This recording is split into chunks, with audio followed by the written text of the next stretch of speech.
Please welcome Congresswoman Jasmine Crockett.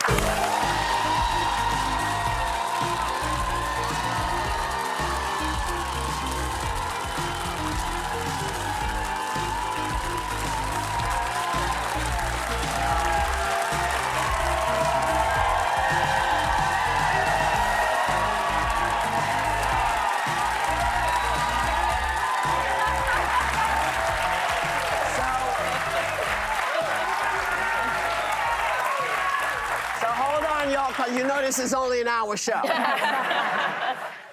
So, hello. Hi. Nice to see you. It's good to see y'all. So, now last month you shook everybody up. You shook up the Texas Senate race by announcing your candidacy. Texas hasn't elected a Democrat statewide in, they say, 30 years. So tell everyone why you feel that's not going to be a problem. Well, I'm not going to say it's not going to be a problem, but I will tell you that I plan to get it done. Listen, I am used to being underestimated. You know, people that know my story know that I actually only won by 90 votes to get to the state house. And as a freshman, I was handpicked by my predecessor to then go to the U.S. House. Listen, what I did is I evaluated the numbers. The numbers are clear that we can win.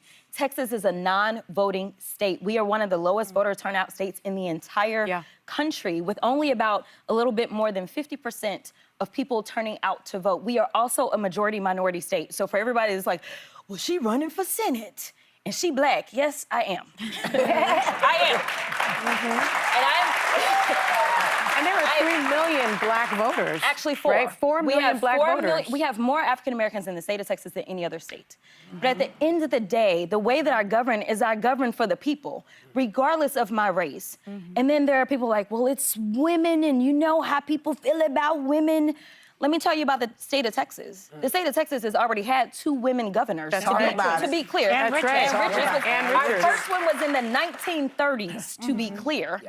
And one of the best-known senators from the state of Texas is actually a woman, woman Republican. So, like, let's just stop with, like, what we think. I want to be clear that a lot of people haven't put their numbers up, and I haven't put mine up for a good reason, because I'm playing for keeps. But let me tell you that I know how to evaluate and I know how to win races. So I will say that, and I will also say that the front runner in this race was Colin Allred, someone that I served with. After I got my numbers, I did call him as well as the other person in this race. I told them that I would share my numbers with them privately. I did not get asked for those numbers.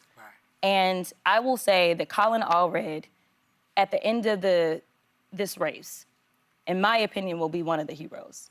Because as the Democratic nominee last time, he decided to step aside because he felt like what mattered was getting the best person across the finish line. And in this moment, it wasn't about him as an individual. He felt like I was ready and that I could get it done. That's rare. A rare quality.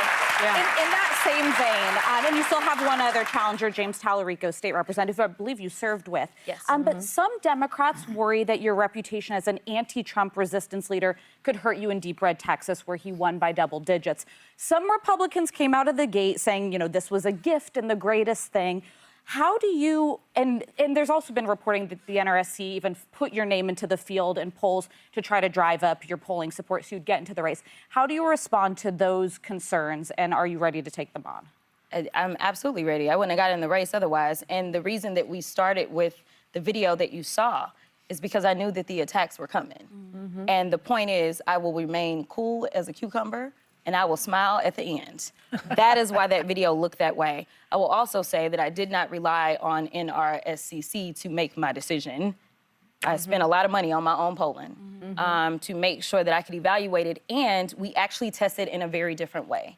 One of the reasons that polls have consistently been inaccurate when it came down to Donald Trump is because he's able to excite a different group of people that no one ever counts on. And so what we did is we wanted to evaluate whether or not we could expand the electorate, because if the electorate remains the same electorate that it's been for the last 30 years, we'll get the same result. So the only way to win is to actually expand it. But honestly, the vast majority of pundits will tell you, well, you gotta go get Trump voters.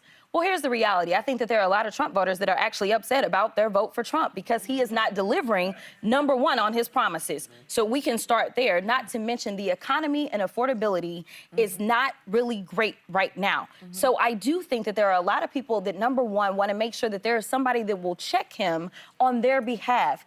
As a Texan, I can tell you we do trade big in Texas. But guess who's messed that up? Donald Trump.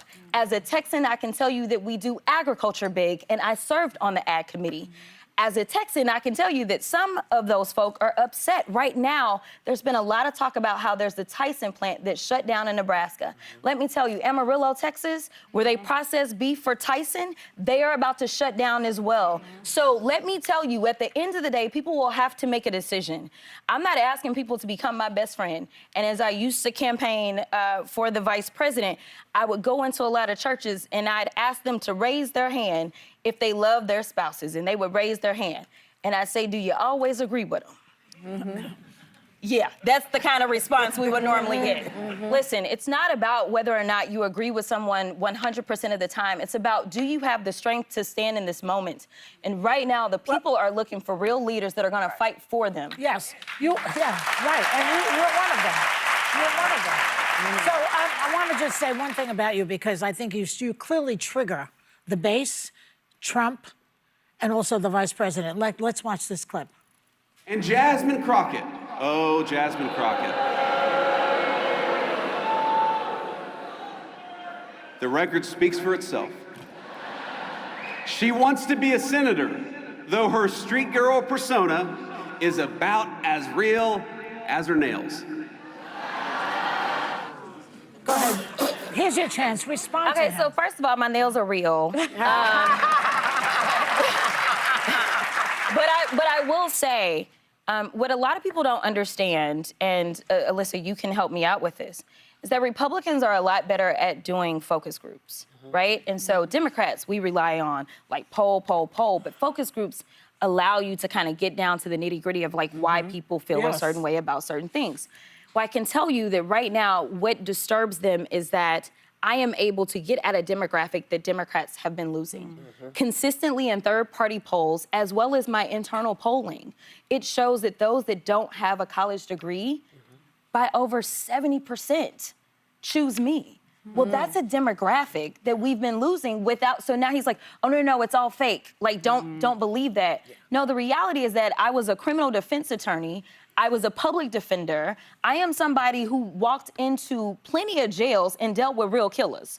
So let me be clear, I understand what happens in the streets, but I don't have to, quote unquote, be a street girl. And I don't even know why. Don't you think that that's racist? No.